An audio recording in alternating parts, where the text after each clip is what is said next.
everyone, and welcome to today's podcast. I'm really excited to chat with you about something that's shaping education around the world: large scale assessments.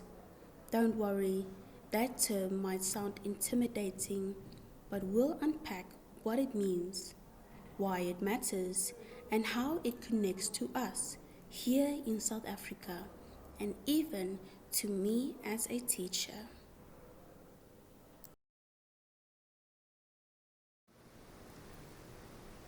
So, what are large scale assessments? Simply put, they are tests that are carried out across in the entire countries or even internationally, with thousands of learners writing them at the same time. Their purpose isn't to give a mark to one learner like we do in class, but to show the bigger picture: how the whole system of education is performing. Some of the most well-known ones are PIRLS, the process in International Reading Literacy Study, and TIMSS, the trend in mathematics and science study.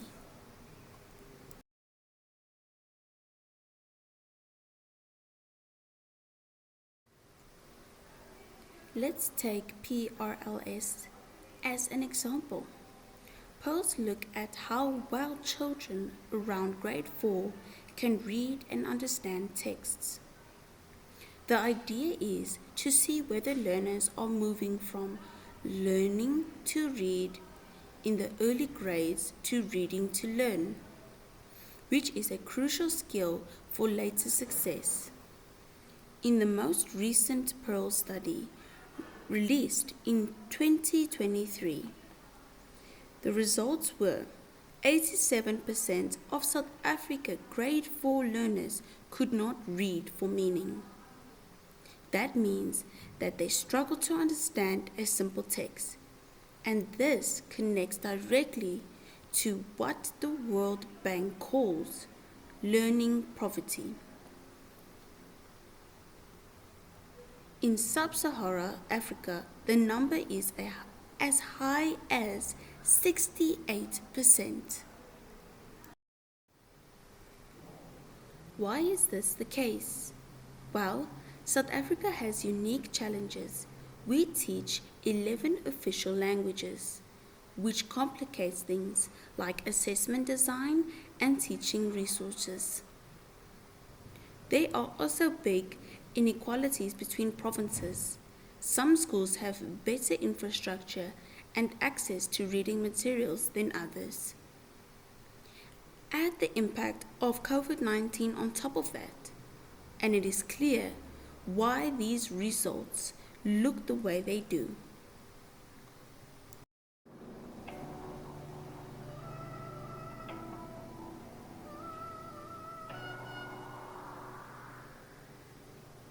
Now the big question: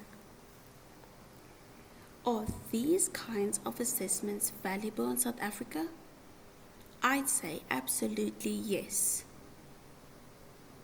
For one, they help us benchmark ourselves against other countries so we know where we stand globally.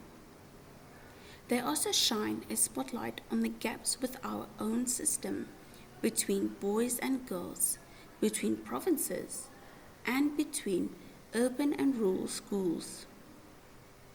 And perhaps most importantly, they give policymakers the data they need to design interventions like reading campaigns and teacher training. Without this evidence, we'd be just guessing where the problems are. But let me bring this back a bit closer to home. In my own context as a grade 9 technology teacher, you might think something like pearls doesn't really affect me. After all, it's about reading literacy in grade 4, but actually, it does. When learners arrive in my classroom without strong reading and problem-solving skills, it shows. If they struggle to read instructions, interpret technical diagrams, or understand concepts, it limits how far they can go in technology projects. So these big assessments are like a mirror. They show me that the skills I see missing in grade 9 often trace back to those foundational years. To wrap up, large-scale assessments are not about embracing countries or schools.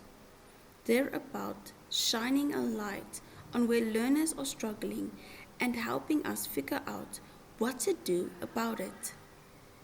In South Africa, the pearls of results may feel discouraging, but they also give us a roadmap for improvement.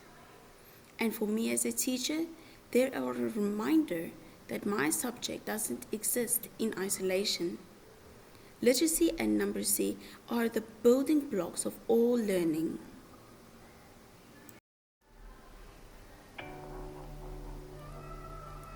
Thanks for tuning in today. I hope this conversation gave you some fresh insight into international trends in assessment and why they matter for all of us. Until next time, let's keep teaching, learning, and pushing for better outcome for every learner.